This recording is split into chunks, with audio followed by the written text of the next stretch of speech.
the game continues to be gone with these lists, I think. This is the end of our list. And it's quite a... And I've already had a stink because you told me I've forgotten players and I've already forgotten them in this list. And I've literally told you, like, I'm probably going to change the list that I have, like, in terms of where I've got them positioned, because I've used my swap-a-rodeo in these lists a few weeks ago, so I'm not swapping any more players, but I already know I've missed one because you told me before we started here. Yeah. It's a tough one, though. It's very Boy, tough. it's a tough one. There's just a few good strikers out there these days. Couple good strikers. Like, they're not bad, some of them. Top 10 strikers. They're not bad. Who's your number 10? My number 10, it was between Retegui and Osimhen. Oh, Victor Osimhen's still in the shout. And I went with Victor Osimhen. Oh! I went with Victor Osimhen. The man he's had an absolute banger year this year. Incredible year. 24 goals in 27 games. And he's got 41 goal contributions in 37 games. That's pretty good. And I know the league is complete shit, but we could say the same about Victor Gyökeres. Yeah. And he's going to be quite high. Yeah, and yeah, like he's 10 because of the league he's in, but he's already proven it in Serie A. Yeah. You know, so... And the thing with Retegui as well, this is his first year where he's properly, like, elevated. With Osimhen, it's been a little bit longer. So, yeah, he's goes to number 10. I had Retegui as a battler, and this is made before last night's game. Marcus Thuram makes number 10 for me. I love that.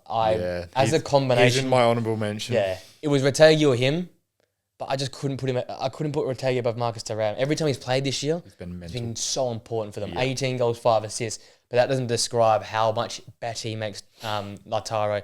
That doesn't explain the runs and the pressing in behind. And last night added to his stocks because bro was on one hamstring and he was pressing. He was up the pitch. He was that final goal was because he competes with is it Garcia in the air? I think it is. And then that ball sort of trickles on. It's because it's small things like that for me. Yep. Again, he might be the most skillful player, but in a 2, fantastic. So Thuram's my number 10. I'm very happy you put him in. Very happy. My number 9 is Guirassy. 9, right. Oh, shit. Okay. I've fucked up then. I've fucked up then. I'm backing in Guirassy. Yeah, joint second in the Bundesliga top goal scorer this year. Last year, I think he was same. I think he was second as well to Kane. Yeah, Kane again, yeah. So he's had a brilliant last sort of 18, 24 months. Again, without his goals, Dortmund would be nowhere near the top 4. And yeah, 13 goals in the Champions League as well. And I did this last night before the Inter Barca game. I think he's still the top goal scorer in the Champions League, which is mad. Yeah, no, Rafinha only scored 1 goal last night. So I think he's equal top or he's on top by 1. But yeah, like the most goals in the Champions League. So I had him a little bit higher, but yeah, I don't really know why he slid down. He just did, to be honest. He just fucking did. Fair good name in this list. He just did. All right, I'm going to go number 9 with Victor Gyökeres. Oh, 50 goals and 11 assists is fucking mental. I've got him quite high. But I am going to take into account the Portuguese league. Yep. Fair enough. And his history it's been good, but it's not been as good as some of the other players around him. I had him 8-9, I'll be honest. But the guy I end up putting at 8, I just think he's a more complete footballer. Yeah. Gyökeres it's like, I think, not many times I agree with Jeremy Carragher, but I think this is what he said.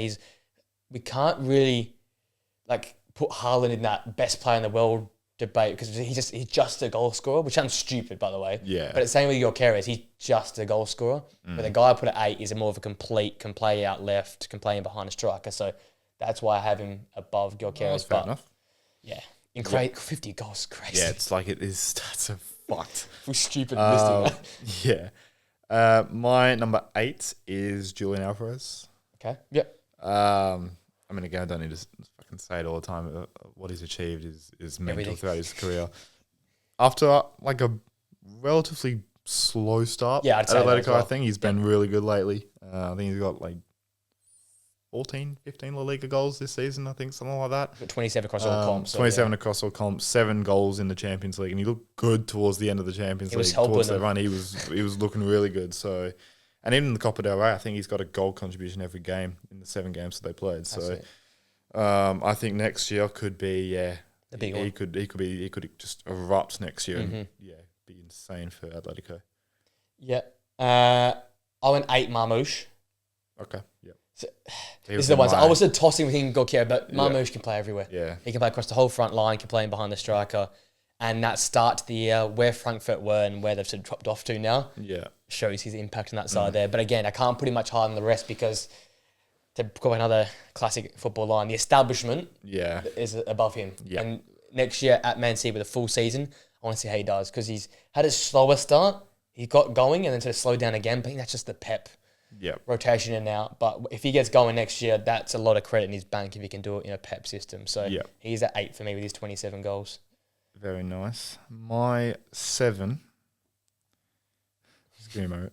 He's just settling the numbers in, just lining them up. I'm gonna go Gyökeres. Yeah. Okay. 7 is Victor Gyökeres. His last 2 seasons have been like ridiculous. Is it nearly 100 goals across I think so. Yeah, it's fucked. I mean, I think you said it earlier. He's got 52 goals and 12 assists in 49 games, which no matter the league is still cool. Fucked. It's ridiculous. And like under Ruben Amorim, this guy was he was him.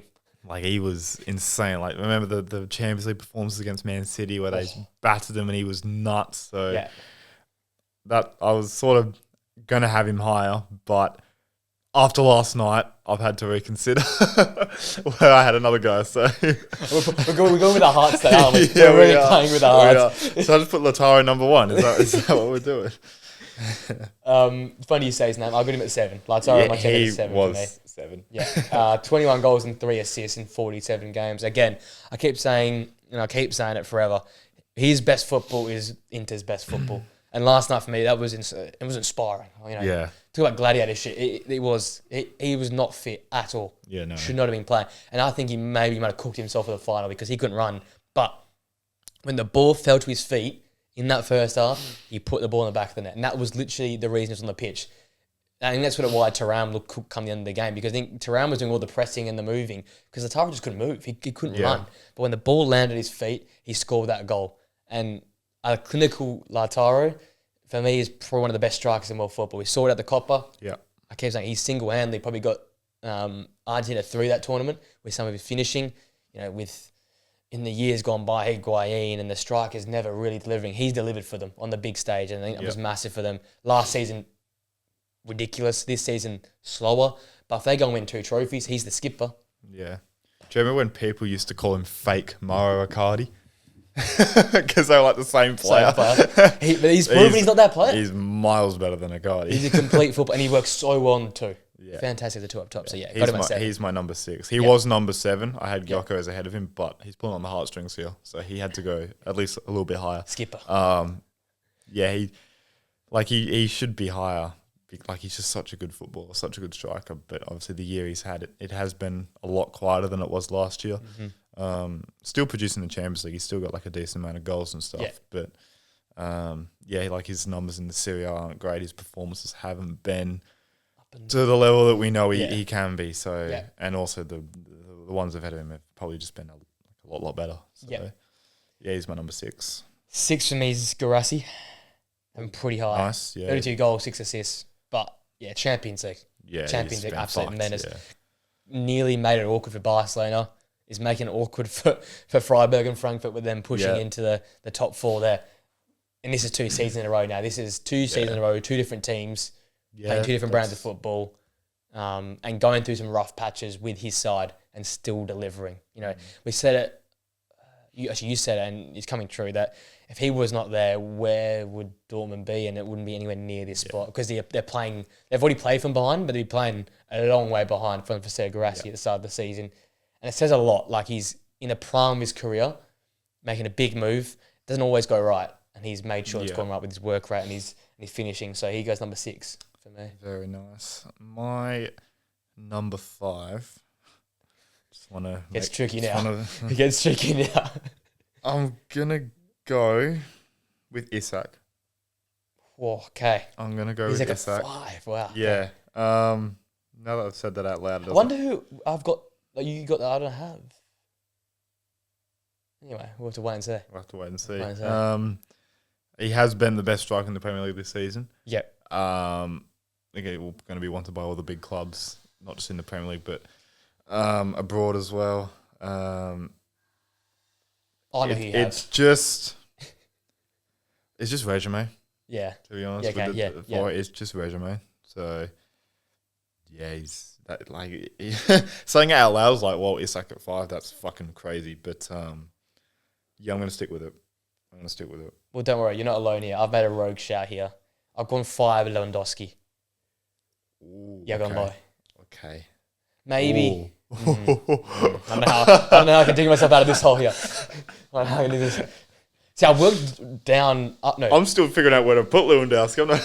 I worked from top down this one here, and the 4 that came to my mind were the 4 I put in the top 4. And that I probably could have looked at it a little bit closely, but I didn't. He has got a ridiculous resume this season, and his career 40 goals this year is crazy. But a part of a very, very good team that scored over 160 goals. Yeah, I'd hope he'd have. That is a good point. It's not a great argument, but that's my argument. Yeah. Like, you hope that Lewandowski has a lot of goals if you're the striker for a team that scores 166 goals, I think, now across all comps. But the way, he's been fantastic. But again, I'm going back to this whole complete versus just striker type debate. I like the guy above him just more because of everything a part of his game and the team he's in. I think he's carried a heavier load. Yep. I think Lewandowski's been fabulous, but he's going to spoil it. But they're both in the same league, and I feel like this guy's done a fantastic job at his club. So I've gone Lewandowski in at 5 just because I love what the other man's done. Yeah. Number 4. This is the slowest fucking list of all time. I'm actually going to heap the time this week. I don't know who to say. I've got to heap the time this week. Number 1 is like fine. 2, 3, and 4. I have fucking no idea what order I want to put this in. 4. Fuck. I'm gonna go Lewandowski. Okay. I'll go Lewandowski number 4. That helps me. It doesn't look crazy anymore. I'll go Lewandowski number 4. Again, this season, Flick just knows how to get the best out of this guy. Yeah. Like, he's had an absolute outrageous season. And to be honest, the reason why I was leaning to number 4 for him is because he missed that header last night. Yeah, where someone missed it and he missed the header. So he's number 4. So he fucked it. That was his moment to get at least second, but he fucked it. So he's number 4. 11 Champions League goals, 25 goals in the Liga. It's quite scary. Saying that now, maybe he should be above someone else. But he missed the header, so fuck him. He's 4. Bottled. My 4 then is Julian Alvarez. Oh, wow. I rate him really highly. Yeah, fair enough. And I think this is the thing when I compare them in the league. They're in the same league now. You got Alvarez above Lewandowski. Yeah, above Lewandowski. Wow, you rate him high. And I think this is the thing for me though. I couldn't rate him until he left Man City. Yeah, fair enough. I like him because he's done that, and it's made it easier for me now to see what he can do. And with Sorloth there, and Griezmann there, and Correa, and all these names there, he's made it. He's the guy up top. Yeah. And they don't play attacking football. And in that Champions League run, yes, it finished really, really short, but he was one driving them on. He was the one that they were going to go to try and win that. Yeah. And every big game this season, you feel like he's turned up. Barcelona, both games in the league and in the cup, he's been pivotal for Atletico. I think we've seen the full package of him. Would like more assists in his game. Yeah. But talking about scoring goals and big goals for the club, I've loved what he's done in a team that doesn't attack. Scored 27 goals this season. Yeah. I'm pretty happy with that for me. Yeah, no, that's valid. My number top 3. Top 3. Fuck. I see why you got a problem now because I know who you got as your third different player out there. I remember now. This is fucking impossible. How are you supposed to choose this could happen between Haaland and Mbappe? This could change tomorrow. I'm going to go with Haaland. I've gone with Haaland number 3. Okay. Okay. The reason why, fuck knows, but I felt like it. I felt like it. It's probably been like, this is what you call like a bad Haaland season, I reckon. Like, the numbers look good. Yeah. But I think his performances have been very iffy this season at times. And I think in terms of this season, because that's probably what I'm going to base on, because they have a pretty similar resume with him and Mbappe. In terms of this season, I think Mbappe's done, like, he's been Madrid's best forward. Yeah. Haaland has been City's, but they've been like battling top 4 the entire season, while Madrid have been like up there in the league and stuff. So, I think Mbappe had 3 bad games at the start. Yeah. And then he's been pretty consistent. Whilst I think Haaland's probably had more bad games this season. Okay. But to be honest with you, that was probably bullshit. I'm full of shit. You could probably put him number 1 or 2. So I'm glad you said that. So. My job was a little bit easier because I don't have Mbappe. I put him as a left winger. So I got Isaac at 3. Yeah. By the way, though, next season he could probably easily be 1. If he's playing Champions League or any European football for that matter. Yeah. We're probably still talking about him in the European competition, so he probably just goes there. He's been unbelievable this season. Yep. Hope he's at Newcastle. Actually, I don't because they batter us, but for the sake of... if they get Champions League, which they should... Sure, he has to stay. Sure. And if I'm the head of scouting and I'm getting Rodrigo there, I'd stay as well. Oh, yeah. I'm unfortunately not in charge of their scouting. Yeah. He's 27 goals, 6 assists, complete forward. They've won a trophy. Fair enough. He's been massive in their run in this season. Again, if you're building a team, if I'm building a football team, maybe I'd put him there. Because he works really, really well with players around him, and he's not just a goal scorer. He can also link up with Barnes and Murphy and the like up there. So he's had a great year. Not quite yet top 2 though. No, that's fair enough. My 2 is Mbappe. 24 goals in the Liga, pretty good year. With all that's gone on behind the scenes, I think in the El Clasico as well, I think he's performed pretty fucking well. Yeah. This is hard, man. This is fucking impossible. This is hard. We have a striker list. I think number 1 I always had penciled in, but Jesus Christ, I've been fucking sweating here trying to number them, and it's just. If I did this list tomorrow, I'd probably it'd be different. Flips it around. So yeah. Well, plot twist. I have Kane 2. Wow. Yeah, I've got Kane 2. Wow. That's a big U-turn I make. I'm pretty sure I had him 1 last 2 years. But yeah, 2 for me. 36 goals, 10 assists, I know. Got his trophy, I know. But I think to your point, I'm gonna spin your argument on you. In his worst year, Erling Haaland probably still clears a lot of players. Oh, he does for sure. Don't you think as a footballer, though, and as like an out-and-out striker, Kane is better? As a footballer, Kane's better. As an out-and-out striker, Haaland. Yeah. I was talking about Haaland's worst. This might be our first ever disagreement. Heated. Put that in the title. Heated. As a footballer, I'm always picking Kane. Every day I'm picking Kane. Footballer, absolutely. But in Haaland's worst year, where he has butchered some chances, I'll give you that, he's still gotten massive moments for City.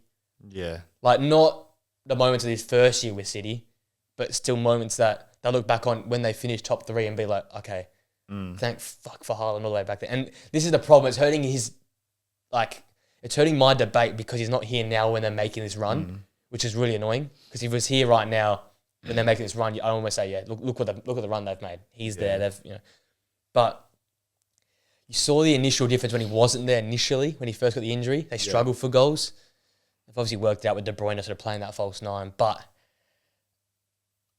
it's taken me a lot to change this opinion. It is like... Harry Kane's always been one for me. Always been one. But in his worst year, it's almost been comparable, the numbers and the output in a worse team versus a better team. They've basically got the exact 6 goals is the difference. What I will say is think of how shit Bayern were last year. Yeah, and he's still... And look at his numbers last year. They were still ridiculous. Like he broke records last year. He still is breaking records. Yeah, he still is. He's 67 goals per 67 games, I think, in the Bundesliga or something like that. And like in a final, I know Kane in finals doesn't really go together. I will say that, but in a final, you're picking him up, aren't you? Like Kane just, I think he can like not hurt you in other ways, but if it's not going like plan A, there's always a plan B with Kane. You can drop him a bit deeper, get him on the ball a bit more. Yeah. Whereas with Haaland, I think it's like we've seen him with games where he's had like 6 touches in the first half. Just ghost. And he just ghosts and he barely gets the ball. But obviously the difference today is he gets 6 touches and scores 2 goals. So it's just who you prefer. There's no right or wrong answer, I don't think. I feel like I'm being so hypocritical because literally the last 2 years I've been in Kane's corner, but I think I've finally flipped. Who would have thought the year he wins the trophy, I've flipped on him. So even when he wins, he still loses. He still loses, basically. At the end of the day. That was the hardest fucking list I've ever done in my life. Retegui, Lookman, I missed. Yeah, I had Marmoush as a left winger. Who else was close in getting in there? There's someone else I had on top of my mind. I've got a few names. There was Schick. I thought he's had a good 2 years. Ekatike, someone had close as well. Ekatike had this year. Sesko, but on the outside. Last year, Sesko maybe not this year. Yeah.